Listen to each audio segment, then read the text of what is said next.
Regional rural banks यानी RRB यानी क्षेत्रीय ग्रामीण बैंक में 13,217 वैकेंसीज आई हुई हैं ऑफिस असिस्टेंट मल्टीपर्पज और ऑफिसर स्केल 1, 2 एंड 3 के लिए। तो जहां पर ऑफिस असिस्टेंट में जो रिक्रूटमेंट होगा वो सिर्फ रिटन एग्जामिनेशन के बेसिस पे होगा।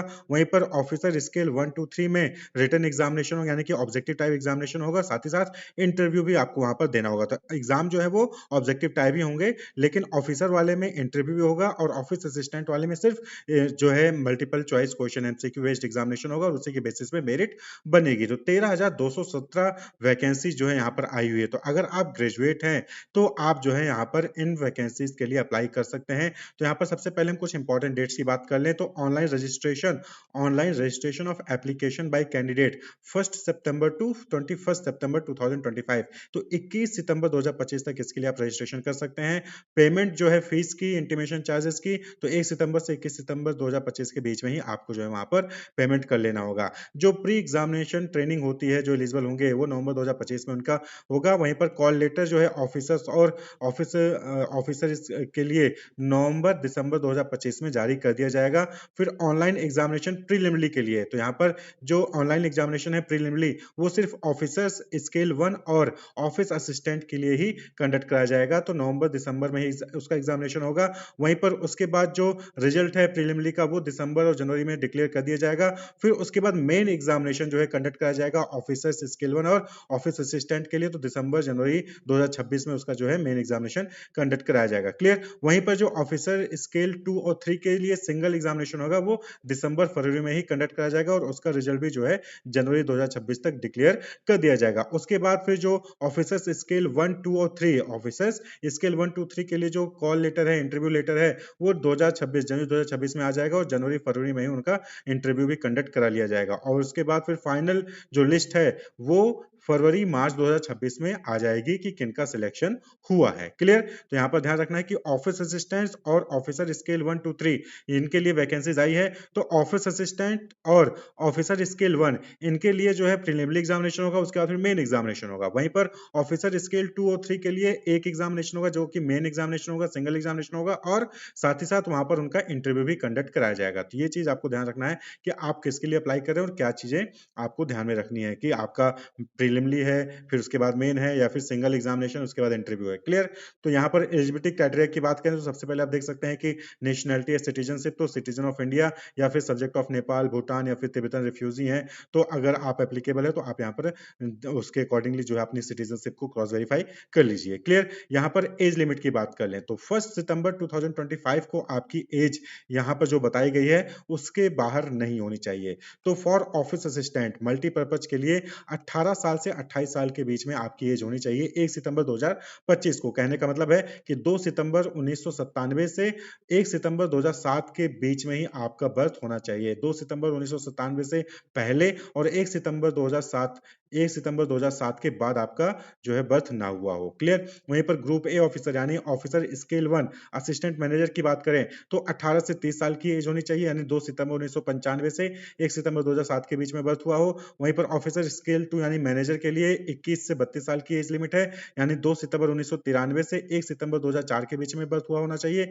वहीं पर ऑफिसर स्केल 3 के लिए यानी सीनियर मैनेजर के लिए बात करें तो 21 से 40 साल की एज लिमिट है, यानी 2 सितंबर 1985 से 1 सितंबर 2004 तक के बीच में आपका बर्थ हुआ होना चाहिए। तो आप जो है यहाँ पर एलिजिबल होंगे। यहाँ पर एज क्राइटेरिया में जो है रिजर्वेशन के अकॉर्डिंग जो वहां पर आपको एज लिमिट में छूट भी मिल जाती है। जैसे SC ST कैंडिडेट है तो 5 साल का, ओबीसी है नॉन क्रीमिलियर के तो 3 साल का, वहीं पर पर्सन विद बेंचमार्क डिसेबिलिटी है तो 10 साल का उनको जो है वहां पर एज रिलैक्सेशन मिल जाता है। तो इसी तरीके से आप ex serviceman, widows, divorce women, तो उनके लिए जो है यहाँ पर एज में रिलैक्सेशन प्रोवाइडेड है। तो आप अपनी कैटेगरी के अकॉर्डिंग वहां पर देख सकते हैं कि आप जो है आपको कौन सा एज रिलैक्सेशन, कितना एज रिलैक्सेशन मिल रहा है। क्लियर। अब हम बात कर लें एजुकेशन क्वालिफिकेशन की। एज लिमिट की बात हो गई, अब हम बात कर लें important that is education qualification. तो age on last date of online registration यानी 21 सितंबर 2025 को ये जो मिनिमम एजुकेशन क्वालिफिकेशन है आपकी होनी चाहिए। तो ऑफिस असिस्टेंट मल्टीपर्पज के लिए बात करें तो bachelor's degree in any discipline from recognized university और इट्स इक्विवेलेंट। वहां पे साथ ही साथ जिस भी आप रीजनल रूरल बैंक में अप्लाई कर रहे हो वहां का जो भी लोकल लैंग्वेज है वो लोकल लैंग्वेज आपने क्लास 8 या फिर अबव क्लास में पढ़ा हो। अगर नहीं पढ़ा है तो फिर उस केस में आपको जो है उसको 6 महीने का टाइम दिया जाएगा, उसमें आपको लोकल लैंग्वेज पढ़ लेना होगा और वहीं पर कंप्यूटर का नॉलेज वहां पर होना चाहिए। क्लियर? तो लोकल लैंग्वेज की नॉलेज जरूरी, जैसे राजस्थान में अप्लाई कर रहे हैं तो राजस्थान की लोकल लैंग्वेज आपको पता होनी चाहिए, यानी क्लास 8 10 9 में आपने पढ़ा हो। अगर नहीं पढ़ा है तो फिर आपको 6 महीने का समय दिया जाएगा, उसमें आपको पढ़ना पड़ेगा। क्लियर? तो ये चीज आपको ध्यान रखना है। फिर उसके बाद ऑफिसर स्केल 1 है असिस्टेंट मैनेजर, तो यहाँ पर भी सेम है कि आपने बैचलर डिग्री किसी भी डिसिप्लिन से लिया हो। फिर यहाँ पर देखिए प्रेफरेंस दिया जाएगा, किसको दिया जाएगा? Preference will be given to the candidates having degree in agriculture, horticulture, forestry, animal husbandry, veterinary science, agriculture engineering, pisciculture, agriculture marketing and corporation information technology, management, law, economics और अकाउंटेंसी, यानी BCom आपने किया है, BBA किया है, तो आप यहाँ पर आसानी से अप्लाई कर सकते हैं। उसके अलावा फिर वही सेम चीज है कि आपको लोकल लैंग्वेज की नॉलेज होनी चाहिए और कंप्यूटर का वर्किंग नॉलेज होना चाहिए। वहीं पर ऑफिसर स्केल 2 की बात करें, जो जनरल बैंकिंग ऑफिसर है मैनेजर लेवल के, तो यहाँ पर भी सेम है कि आपने बैचलर डिग्री किसी भी डिसिप्लिन से किया हो, मिनिमम 50% मार्क्स एग्रीगेट होना चाहिए। और वहीं पर प्रेफरेंस किसको दिया जाएगा? जिनकी डिग्री बैंकिंग में, finance, marketing, agriculture, horticulture, forestry, animal husbandry, veterinary science, agriculture engineering, pisciculture, agriculture marketing, corporation information technology, management, law, economics and accountancy में है, तो उनको जो है प्रेफरेंस दिया जाएगा। साथ ही साथ यहाँ पर एक्सपीरियंस भी चाहिए, 2 years as an officer in a bank और फाइनेंशियल इंस्टीट्यूशन, तो किसी भी फाइनेंशियल इंस्टीट्यूशन या फिर बैंक में आपने 2 साल तक एज ऑफिसर वर्क किया हो तो फिर यहाँ पर जो है आप एलिजिबल होंगे। क्लियर? ये जो यहाँ पर जो है पोस्ट क्वालिफिकेशन एक्सपीरियंस की बात हो रही है, यानी कि आपने जो मिनिमम एजुकेशन क्वालिफिकेशन है उसको गेन करने के बाद आपके पास 2 साल का एक्सपीरियंस होना चाहिए अगर आप ऑफिसर स्केल 2 के लिए अप्लाई कर रहे हैं। वहीं पर officer scale 2 specialist officer manager के लिए अप्लाई कर रहे हैं, तो यहाँ पर इंफॉर्मेशन टेक्नोलॉजी ऑफिसर की वैकेंसीज है, जहाँ पर बैचलर डिग्री होना चाहिए किसी भी यूनिवर्सिटी से, इलेक्ट्रॉनिक्स, कम्युनिकेशन, कंप्यूटर साइंस या फिर IT में, और एग्रीगेट परसेंटेज 50% मार्क्स वहां पर होना चाहिए। डिजायरेबल यहाँ पर है कि आपने सर्टिफिकेट लिया हो ASP, PHP, C++, जावा, वेवी, VC या फिर OCP में। क्लियर? 1 ईयर यहाँ पर जो है आपको अपने रेलेवेंट फील्ड में 1 साल का एक्सपीरियंस भी होना चाहिए, जो मिनिमम एजुकेशन क्वालिफिकेशन है उसके बाद। या फिर आप CA हैं तो आप जो है यहाँ पर अप्लाई कर सकते हैं लॉ ऑफिसर, यानी कि degree from a recognised university in law और it's equivalent with minimum 50% marks in aggregate, यानी कि आपने अगर LLB का रखा है, BLLB का रखा है, तो भी जो है आप यहाँ पर एलिजिबल हैं ऑफिसर स्केल 2 स्पेशलिस्ट ऑफिसर के लिए अप्लाई करने के लिए। अगर आप चार्टर्ड अकाउंटेंट हैं तो 1 साल का आपको जो है चार्टर्ड अकाउंटेंट के रूप में आपका एक्सपीरियंस होना चाहिए। वहीं पर अगर आप लॉ ऑफिसर के लिए अप्लाई कर रहे हैं तो 2 साल का एज अ एडवोकेट जो है आपने काम किया हो किसी बैंक या फिर फाइनेंशियल इंस्टीट्यूशन में। Clear? For a period of not less than 2 years, 2 साल से कम का एक्सपीरियंस नहीं होना चाहिए। वहीं पर ट्रेजरी मैनेजर के लिए चार्टर्ड अकाउंटेंट या फिर MBA अगर आपने किया है तो आप एलिजिबल हैं, 1 साल का कम से कम एक्सपीरियंस होना चाहिए। मार्केटिंग ऑफिसर के लिए MBA इन मार्केटिंग होना चाहिए और 1 साल का एक्सपीरियंस है तो आप अप्लाई कर सकते हैं। एग्रीकल्चर ऑफिसर के लिए बैचलर डिग्री होनी चाहिए आपका, agriculture, horticulture, dairy, animal husbandry, forestry, veterinary science, agriculture engineering, pisciculture में, और 50% एग्रीगेट मार्क्स होना चाहिए, तो आप अप्लाई कर सकते हैं। 2 साल का एक्सपीरियंस भी होना चाहिए आपका। क्लियर? तो आप अप्लाई कर सकते हैं स्पेशलिस्ट ऑफिसर के लिए। वहीं पर ऑफिसर स्केल 3 की बात करें जो कि सीनियर मैनेजर की पोस्ट है, तो यहाँ पर भी सेम है कि आपने बैचलर डिग्री किसी भी डिसिप्लिन से लिया हो और 50% एग्रीगेट मार्क्स होना चाहिए। साथ ही साथ प्रेफरेंस दिया जाएगा किसको? जिनके पास डिग्री या फिर डिप्लोमा है बैंकिंग में, फाइनेंस में, मार्केटिंग में, एग्रीकल्चर, वही सेम चीजें, मैनेजमेंट, लॉ, इकोनॉमिक्स, अकाउंटेंसी में, तो उनको प्रेफरेंस दिया जाएगा। और यहाँ पर ऑफिसर स्केल 3 की पोस्ट के लिए कम से कम 5 साल का एक्सपीरियंस होना चाहिए किसी भी बैंक या फिर फाइनेंशियल इंस्टीट्यूशन में। क्लियर? तो ये बात हो गई एजुकेशन क्वालिफिकेशन की, मिनिमम परसेंटेज की, और वहां पर हमने एज लिमिट की बात ऑलरेडी कर ली थी। यहाँ पर हम बात कर लें कि जो एप्लीकेशन फीस है फिर इंटीमेशन चार्जेस हैं, जो कि आपको 1 सितंबर से 21 सितंबर 2025 के बीच में रजिस्ट्रेशन करके पे करना होगा। तो अगर आप ऑफिसर स्केल 1, 2, 3 के लिए अप्लाई कर रहे हैं तो 175 रुपीज जो है SC, ST और फिजिकली डिसेबल्ड कैंडिडेट को देना होगा। वहीं पर 850 रुपीज बाकी लोगों को, यानी कि जनरल और OBC कैंडिडेट को पे करना होगा। वहीं पर अगर आप ऑफिस असिस्टेंट यानी मल्टीपर्पज के लिए अप्लाई कर रहे हैं तो 175 रुपए है SC, ST, PWD, ex serviceman और DESM के लिए। वहीं पर 850 रुपए है जो बाकी कैंडिडेट्स यानी कि जनरल OBC के लिए 850 रुपए वहां पर पे उनको करना पड़ेगा। क्लियर? अब यहाँ पर देखिए हम एग्जामिनेशन पैटर्न की बात कर ले, तो जैसा कि हमने बताया ऑफिसर स्केल 1 और ऑफिस असिस्टेंट मल्टीपर्पज के लिए प्रीलिम और फिर उसके बाद मेन एग्जामिनेशन होगा। क्लियर? बाकी ऑफिसर स्केल 1, 2, 3 के लिए जो है इंटरव्यू भी होगा। ऑफिसर स्केल 2 और 3 के लिए इनके लिए एक ही एग्जामिनेशन होगा, उसके बाद फिर जो है सीधा इंटरव्यू होगा। लेकिन ऑफिसर स्केल 1 के लिए पहले आपको प्रीलिम देना होगा, फिर मेंस देना होगा, फिर आपको उसके बाद आपको इंटरव्यू देना होगा। क्लियर? तो यहाँ पे सबसे पहले आप ऑफिस असिस्टेंट मल्टीपर्पज का देखें, तो यहाँ पर जो है प्रीलिम की बात करें तो रीजनिंग का होगा और न्यूमेरिकल एबिलिटी, ये 2 पेपर पूछे जाएंगे आपसे, 40-40 क्वेश्चन होंगे, 40-40 मार्क्स के। 25 मिनट के लिए रीजनिंग का समय जो है 25 मिनट दिया जाएगा, वहीं पर न्यूमेरिकल एबिलिटी के लिए 20 मिनट का टाइम दिया जाएगा। टोटल 80 क्वेश्चन होंगे 80 मार्क्स के। क्लियर? और अलग-अलग सेक्शन में आपको वहां पर मिनिमम जो पासिंग मार्क्स है वो आपको लाना होगा। वहीं पर ऑफिसर स्केल 1 की प्रीलिम की सिलेबस की बात करें तो सेम है कि रीजनिंग और क्वांटिटेटिव एप्टीट्यूड से क्वेश्चन पूछे जाएंगे। रीजनिंग के 40 क्वेश्चन 40 मार्क्स के, क्वांटिटेटिव एप्टीट्यूड के 40 क्वेश्चन 40 मार्क्स के, रीजनिंग के लिए 25 मिनट्स और क्वांटिटेटिव एप्टीट्यूड के लिए 20 मिनट्स का समय यहाँ पर दिया जाएगा। देखिए, candidate for both post have to qualify in the both test by securing minimum cut off marks. Adequate number of candidate in each category depend upon requirement will be shortlisted for online main exam.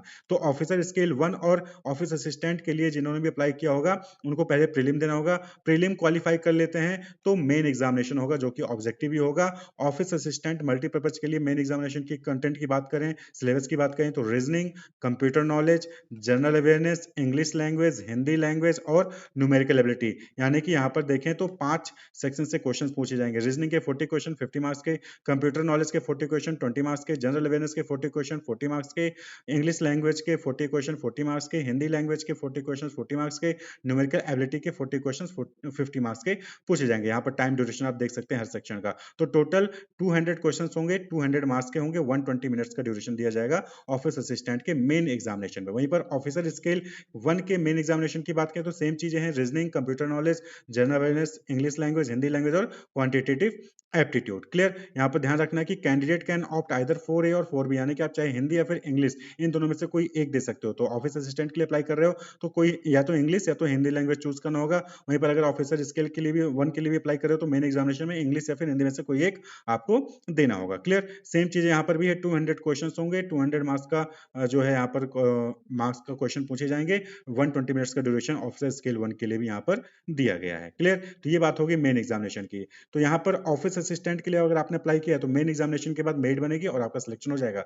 वहीं पर अगर आपने officer scale 1 के लिए apply किया है तो prelim, उसके बाद फिर मेन एग्जामिनेशन, उसके बाद फिर आपका इंटरव्यू भी कंडक्ट कराया जाएगा। तो ये चीजें आपको ध्यान में रखनी है। वहीं पर बात कर लें ऑफिसर स्केल 2 और स्केल 3 के लिए, तो ऑफिसर स्केल 2 की बात करें जनरल बैंकिंग ऑफिसर के लिए, तो यहाँ पर ऑब्जेक्टिव टाइप एग्जामिनेशन होगा और सिंगल एग्जामिनेशन है। क्लियर? यानी इस एग्जामिनेशन के बाद सीधे आपका इंटरव्यू कंडक्ट कराया जाएगा। क्लियर? तो यहाँ पर भी सेम है, reasoning, computer knowledge, financial awareness, English language, Hindi language, quantitative aptitude and data interpretation.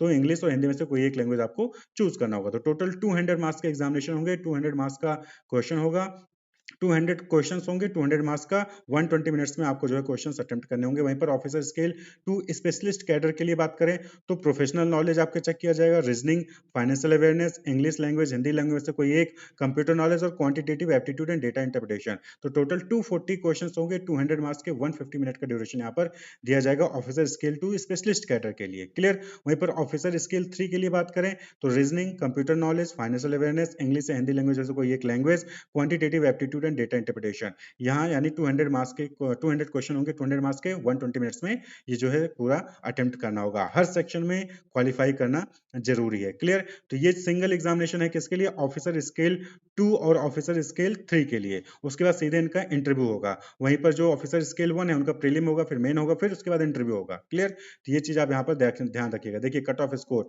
तो for office assistant each candidate will be required to obtain a minimum score in each test of online main examination to be considered to be shortlisted for provisional allotment. Depending on the number of vacancies available in each state, candidate will be shortlisted for provisional allotment. तो same चीज officer scale 1, officer scale 2 and 3 के लिए भी है। Each candidate will be required to obtain minimum score in each test for online single examination to be considered for shortlisted for interview. So 2 और 3 के लिए भी है। सेम चीज आप देखेंगे 1 के लिए भी है कि जो ऑनलाइन टेस्ट होगा तो जो मेन एग्जामिनेशन दिए हैं उसी के बेसिस पे जो है उनको इंटरव्यू के लिए कंसीडर किया जाएगा। तो ऑफिसर स्केल 1 में इंटरव्यू के लिए किनको बुलाया जाएगा? मेन एग्जामिनेशन के मार्क्स के बेसिस पे शॉर्टलिस्ट किया जाएगा, प्रीलिम के बेसिस पे नहीं किया जाएगा। Clear?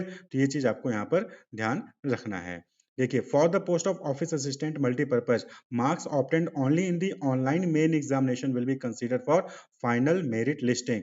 For the post of officer scale 1, marks कौन सा होगा? मेन एग्जामिनेशन को कंसीडर किया जाएगा, जिसके बेसिस पे इंटरव्यू होगा और फाइनल मेरिट लिस्टिंग बनाई जाएगी। वहीं पर for the post of officer scale 2, general specialist और स्केल 3 के लिए marks obtained in the single level online examination will be considered for short listing for interview and final merit listing. Clear?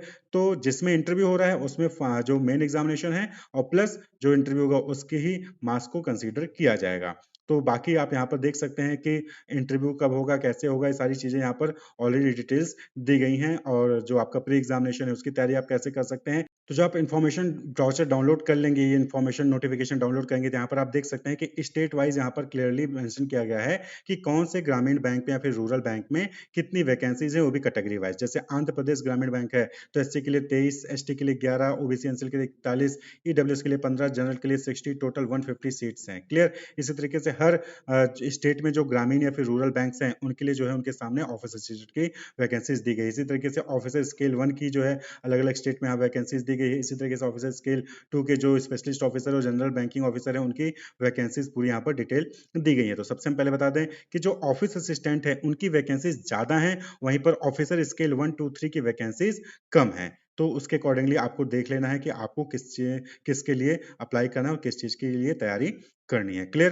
तो हम यहाँ पर हमने इंपॉर्टेंट डेट्स बात कर ली। तो 21 सितंबर 2025 लास्ट डेट है। आपको जो है आईबीपीएस की वेबसाइट पे आना है। यहाँ पर ये लिंक दिया गया है, इस लिंक पे आएंगे तो देखेंगे कि यहाँ पर जो है रजिस्ट्रेशन स्टार्ट हो चुका है। तो ऑफिस असिस्टेंट मल्टीपर्पज के लिए आपको इस पे क्लिक करना होगा। वहीं पर अगर आप ऑफिसर स्केल 1, 2, 3 के लिए अप्लाई कर रहे हैं तो आपको इस वाले लिंक पर क्लिक करना होगा। क्लिक करते ही आपके सामने दूसरा पेज ओपन होगा, जहाँ पर आप देख सकते हैं कुछ बेसिक इन्फॉर्मेशन दे दी गई कि कब से कब तक आप जो है यहाँ पर रजिस्ट्रेशन कर सकते हैं। तो यहाँ पर आप देख सकते हैं कि कैसे अप्लाई करना है, जो भी कुछ इंपॉर्टेंट क्वेश्चन होते हैं उसके आंसर यहाँ पर ऑलरेडी दिए गए, तो इनको अप्लाई करने से पहले इन डिटेल जरूर पढ़ लें। तो यहाँ पर देखिए न्यू रजिस्ट्रेशन, यानी कि आप अभी पहली बार अप्लाई करने वाले हो तो न्यू रजिस्ट्रेशन पे क्लिक करके आपको रजिस्ट्रेशन करना होगा। उसके बाद फिर आप रजिस्ट्रेशन जब कर लोगे तो बाकी का जो एप्लीकेशन फॉर्म है उसको पूरा कंप्लीट करने के लिए, डॉक्यूमेंट अपलोड करने के लिए, फीस को पे करने के लिए आप ऑलरेडी रजिस्टर्ड कैंडिडेट पे क्लिक करके लॉग इन करके आप जो बाकी फॉर्मेलिटीज है वो पूरा कर सकते हैं। इसी तरीके से अगर आप ऑफिसर स्केल 1 के लिए अप्लाई कर रहे हैं तो उस वाले लिंक पे क्लिक करके जो है न्यू रजिस्ट्रेशन पे करके जो रजिस्ट्रेशन करना होगा।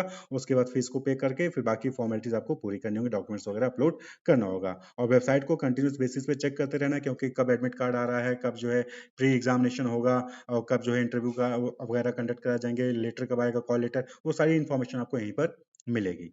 Wish you all the best, keep watching.